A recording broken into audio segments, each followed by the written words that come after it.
नालासोपारा पूर्व लक्ष्मी नगर में 41 इमारत पर कोर्ट के आदेश पर वसई विरार महानगर पालिका द्वारा आज फिर तोड़ा कार्रवाई जारी है, जहां आप देख सकते हैं कि मनपा कर्मचारियों के साथ साथ पुलिस का भी कड़ा बंदोबस्त देखने को मिला। आप देख सकते हैं कि किस तरह से मनपा की तोड़क कार्रवाई जारी है। आपको बता दें कि अभी तक 12 इमारतें तोड़ी जा चुकी हैं, जबकि आज 4 इमारतों पर कार्रवाई होगी।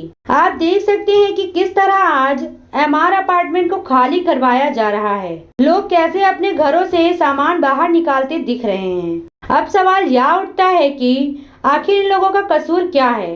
क्या घर खरीदना गुनाह है या फिर इन्होंने यहाँ घर लेकर गुनाह कर दिया है? अगर ऐसे ही कार्रवाई होती रही तो ये सैकड़ों गरीब लोग कहाँ जाएंगे? वहीं इस कार्रवाई को लेकर कांग्रेस के रवि भूषण ने क्या कुछ कहा, आइए जानते हैं। क्या नाम है आपका? मेरा नाम रवि भूषण है और मेरी सबसे बड़ी पहचान ये है कि मैं नालासोपारा का एक मतदाता हूँ, एक जागरूक नागरिक हूँ। मैं कांग्रेस पार्टी से भी जुड़ा हुआ हूँ।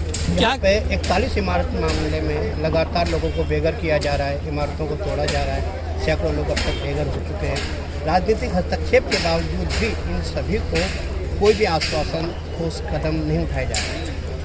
देखिए, इस पे यही बोलना चाहूँगा कि मैं डे 1 से यहाँ क्या हो रहा है उसको मॉनिटर कर रहा हूँ और बड़ा ही आश्चर्य होता है देख के कि जब से हमारे विधायक और खासदार साहब मिल के आए हैं हमारे मुख्यमंत्री साहब देवेंद्र फडणवीस उर्फ देवा भाव से, तब से त्वरित कार्रवाई में द्रुत गति आ गई है। काफ़ी तेज़ी से त्वरित कार्रवाई शुरू हो गई है। तो ये लोग वहाँ पे गए थे, बिल्डिंग टूटने से बचाने का रिक्वेस्ट देने गए थे कि और बिल्डिंग जल्दी जल्दी तोड़ के मैटर खत्म करो, वो रिक्वेस्ट देने गए थे। ये सवाल यहाँ की जनता पूछ रही है, मैं लोगों से मिल रहा हूँ कि जनता इस सवाल को पूछ रही है और जनता के माध्यम से मैं इस सवाल को आपके सामने उठा रहा हूँ। सर, अब ऑप्शन क्या बचा? देखिए, ऑप्शन तो सच्चाई ये है, मैं भी कानून का विद्यार्थी हूँ और भारतीय जुमला पार्टी की तरह मैं झूठ नहीं बोलूँगा, सच बोलूँगा। सत्य है कि ऑप्शन ना के बराबर है, कोई चमत्कार ही इन गरीबों का घर को बचा सकता है, लेकिन 2-3 चीज़ें ज़रूर हो सकती है इसमें। पहला चीज़ है, अनिल कुमार पवार जी का मैं एक वीडियो देखा जिसमें बोले थे कि इनको लोगों को सर्टिफिकेट देंगे, तो एक सर्टिफिकेट क्यों नहीं इशू कर रहे हैं? फिर अनिल कुमार पवार जी किसको रिपोर्ट करते? एकनाथ शिंदे जी को। तो क्या एकनाथ शिंदे जी ने फ़ोन करके अनिल कुमार पवार साहब को बोल दिया, अरे गरीब लोग हैं, कोई सर्टिफिकेट मत दो? या एकनाथ शिंदे जी का या देवेंद्र फडणवीस जी का कोई ऊपर लेवल पे कोई डील हो चुका है? तो बहुत सारी सवाल जो है अंधेरे में गूंज रहा है कि क्या होने वाला है।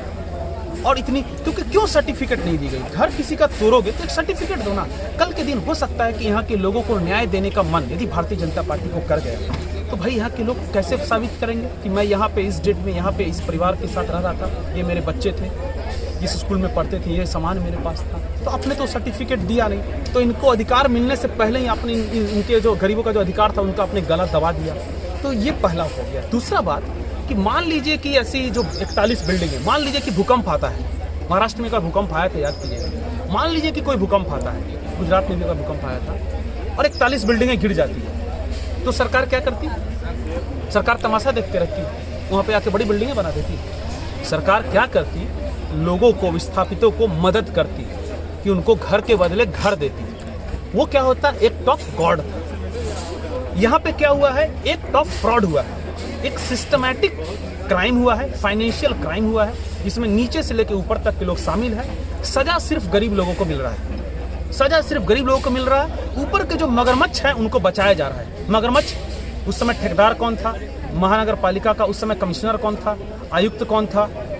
इंजीनियर कौन था? प्रभाग डी का कौन था सहायुक्त? उस समय विधायक कौन था? उस समय नगर विकास मंत्रालय कौन संभाल रहा था? ये सब चीजें कब आएगी? ये सब चीजें, एक सेकंड खत्म कर दूंगा, आप सवाल पूछिए। ये सब चीजें तब बाहर आएगी जब एक एसआईटी का गठन किया जाएगा। 24 घंटा पहले देवेंद्र फडणवीस साहब ने और एकनाथ शिंदे साहब ने एक एसआईटी का गठन किया है, ऐसा नहीं है। किस लिए क्या एसआईटी का गठन?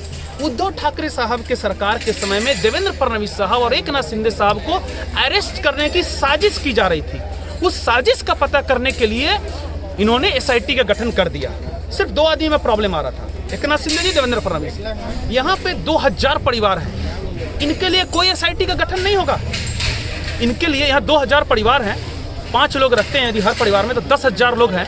10,000 लोगों के लिए कोई एसआईटी का गठन नहीं होगा। एसआईटी का गठन कीजिए, पता कीजिए कि इन लोगों का एग्रीमेंट किसके साथ था, कौन कौन बेनिफिशियरी थे, कौन कौन उस समय कितने पैसे कमाया, पैसे बनाया। आज उन लोगों के पास कितने करोड़ की संपत्ति है या कितने 100 करोड़ की संपत्ति है, उसके बाद उन संपत्ति को जब्त करने के लिए ईडी का इस्तेमाल कीजिए। ईडी का इस्तेमाल कीजिए, एक फंड क्रिएट कीजिए और इन जनता को रिलीफ दीजिए। जैसे एक्ट ऑफ गॉड में आप रिलीफ देते हैं, एक्ट ऑफ फ्रॉड में भी आप रिलीफ दीजिए। इन जनता की क्या गलती है भाई, क्या गलती है इन जनता की, बताइए ना। आप सजा सिर्फ नीचे तबके के लोग को देंगे, जो इकोनॉमिक वीकर सेक्शन है उसको भारतीय जनता पार्टी की सरकार सजा देगी। बोलिए सर। आपने अपने परिचय में बताया कि आप जागरूक मतदार हो, ठीक है, जागरूक मतदार तो हर कोई है, साथ ही साथ आप एक बड़ी नेशनल पार्टी कांग्रेस पार्टी के पदाधिकारी भी है। तो आप आरोप लगा रहे हो, वो आरोप आपके हम उसको नाजायज़ नहीं बोलते हैं, लेकिन आपकी अपनी पार्टी के द्वारा इन लोगों की मदद के लिए क्या कदम उठाए जा रहे हैं और क्या प्लानिंग है, क्या उठाया जा रहा है? देखिए, इसमें दो चीज़ है। पहली बात कि हम लोग झूठे वादे नहीं कर रहे हैं, जैसे कि भारतीय जनता पार्टी द्वारा किया गया। विधायिका, पहले तो खासदार का इलेक्शन आया, उस समय भी इनको बड़गलाया गया। विधायिका का इलेक्शन आया तो भी बड़गलाया गया। अभी फिर से एक नंबर की गली में दिख रहा है, यानी कि नगर पालिका चुनाव सर पे। तो पहला काम हम क्या नहीं कर रहे हैं, इंसानियत के नाते। देखिए, आज भी कांग्रेस पार्टी को वसई विरार में 80,000 वोट मिले हैं, 80,000 वोट मिले हैं। हम शांत रहते हैं, लेकिन हमें प्यार करने वाले लोग हैं, हम भी 80,000 लोगों के दिलों में राज करते हैं सर। तो हमने पहले चीज़ किया है कि झूठ नहीं फैलाया है, प्रोपेगेंडा नहीं फैलाया है। दूसरा, हमने कोर्ट का सम्मान किया है। तीसरा, हम लगातार आवाज़ उठा रहे हैं कि जो पार्टी सत्ता में है उसको क्या क्या करना चाहिए। सर्टिफिकेट दो भाई, और इनको घर के बदले घर कैसे दोगे, कब दोगे वो बताओ। ये आवाज़ लगातार उठा रहे हैं। इसको और आगे करना है तो हम लोग गांधीवादी तरीके से चलने वाले लोग हैं। हम लगातार बात कर रहे हैं, विजय पाटिल साहब से बात कर रहे हैं, अनिल अलमेरा जी से बात कर रहे हैं। हम ये भी चाह रहे हैं कि स्टेट लेवल के और नेशनल लेवल के भी कांग्रेस के लोग यहाँ आने का प्रयास करें, क्योंकि होता क्या है ना कि भाईंदर के इधर के जो जनता है ना, इसको बहुत ज़्यादा लोग ध्यान नहीं देती। इसलिए मैं हिंदी में बोलता हूँ ताकि मीडिया में आए, नेशनल मीडिया में आए और हम एक बड़ी आंदोलन कर सके, बड़ी लंबी लड़ाई लड़ सके गांधीवादी तरीके से। क्योंकि इनके ऊपर दबाव बनाना जरूरी है, नहीं तो ये डील कर लेंगे इस जगह की। कल के दिन में इनको कैसे कंपनसेशन मिलेगा बताइए ना। आप इनको सर्टिफिकेट देते फिर घर तोड़ते, आपने सर्टिफिकेट दिया नहीं। अब कल ये गरीब आपसे मांगने भी जाएगा तो आप क्या करिएगा, किस बेसिस पे दीजिएगा। तो कांग्रेस पार्टी इस आवाज़ को बराबर उठाएगी, इतना ज़्यादा उठाएगी कि बिल्कुल भारतीय जनता पार्टी का जो कमल खिल रहा है ना, ये कांग्रेस पार्टी का पंजा एक एक कमल को नए गांव से लेकर विरार तक नोच के फेंक देगा। कमल आया है तो कीचड़ जो फैलना शुरू हो गया ना, एकदम कीचड़ को बंद कर देंगे। इस पर हम पक्का काम करेंगे और हमने स्पष्ट नारा दिया है, हम न भूलेंगे न माफ़ करेंगे। भारतीय जनता पार्टी का सुपड़ा साफ करेंगे और इस पर काम होगा। देखेंगे राजन नाइक जी को और देखेंगे भारतीय जनता पार्टी के पास कितना दम।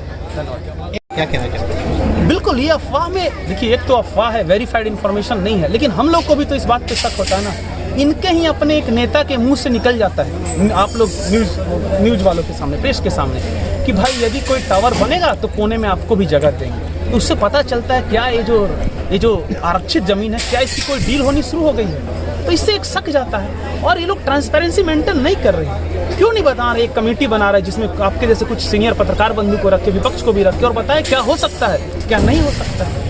अभी तो यदि कल के दिन में जब इस जगह पे बड़े टावर बनेंगे तो उस दिन में आंदोलन होगा और पूछा जाएगा भारतीय जनता पार्टी ने यहाँ के गरीबों को क्या न्याय दिया। भारतीय जनता पार्टी बोलती है कि राम राज आ गया। राम राज में महिलाएं और बच्चे इस तरह रोते बिलखते नहीं थे, महिलाएं रो बिलख रही है। हर बिल्डिंग पे अभी भी देखिए प्रभु श्री राम का झंडा लगा हुआ है।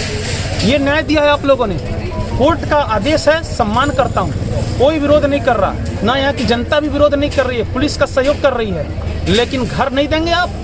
घर के बदले घर की मांग जारी है और करते रहेंगे सर। पेश है नाला सुपारा की यहाँ एक रिपोर्ट।